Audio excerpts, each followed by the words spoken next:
Ouais, le président s'est concentré sur l'après 11 janvier. On a bien vu qu'il était sur les thèmes de laïcité, sur l'appel à l'unité, sur sa manière de vouloir prolonger cette unité, sur cette initiative tardive mais heureuse franco-allemande d'aller parler avec l'Ukraine et surtout avec les Russes.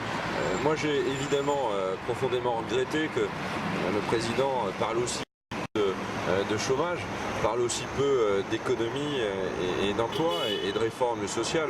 En réalité, il a essayé de construire l'unité au travers d'une absence totale de réformes.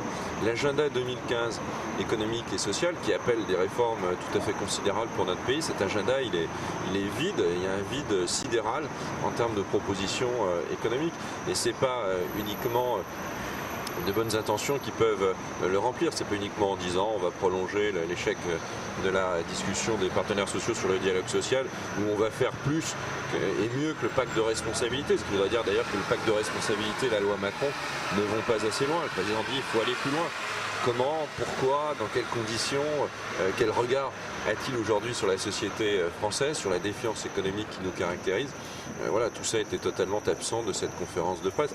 J'ai l'impression que ça l'arrangeait. Il y a une sorte de stratégie soigneuse et méthodique d'évitement des sujets qui aujourd'hui fâchent à l'intérieur de notre pays.